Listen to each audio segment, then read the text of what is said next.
چاند کے جزیرے کا راز۔ آمنہ، زین اور اسماعیل ایک رات چاند کی روشنی میں کھیل رہے تھے۔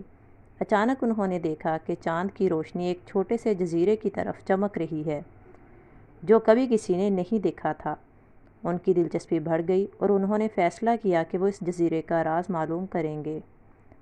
تینوں دوست کشتی میں بیٹھ کر جزیرے کی طرف روانہ ہوئے۔ جزیرے پر پہنچتے ہی انہوں نے دیکھا کہ ایک جادوئی جگہ ہے جہاں سب کچھ چاند کی روشنی سے جڑا ہوا ہے۔ چاندنی پریاں، چمکتا ہوا درخت اور نقرئی پانی کی جھیل انہیں حیران کر رہی تھی۔ جزیرے کی خوبصورتی کے پیچھے ایک راز چھپا ہوا تھا، ایک پرانا جادوگر سیدھی راہ اس جادوئی طاقت کو اپنے فائدے کے لیے استعمال کرنا چاہتا تھا۔ جادوگر نے جزیرے کی جادوئی روشنی کو اپنے کنٹرول میں لینے کی کوشش کی، جس سے پورے جزیرے میں مشکلات پیدا ہو گئیں۔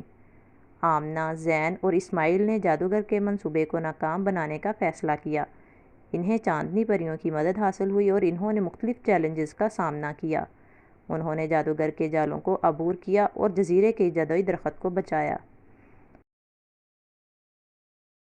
آخرکار تینوں دوستوں نے مل کر جادوگر کو شکست دی اور جزیرے کی جادوئی روشنی کو محفوظ کر لیا۔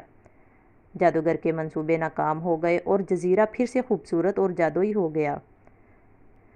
جزیرے پر چاندنی جشن منایا گیا اور آمنہ، زین اور اسماعیل کو شکریہ کہا گیا۔ تینوں دوست خوشی کے ساتھ اپنے گاؤں واپس لوٹے اور انہوں نے اپنے تجربات سے سیکھا کہ دوستی، بہادری اور سمجھداری سے بڑے چیلنجز کا سامنا کیا جا سکتا ہے۔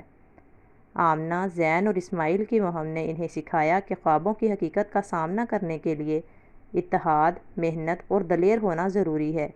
چاندنی کے جزیرے کا راز ہمیشہ کے لیے ان کے دلوں میں چمکتا رہے گا۔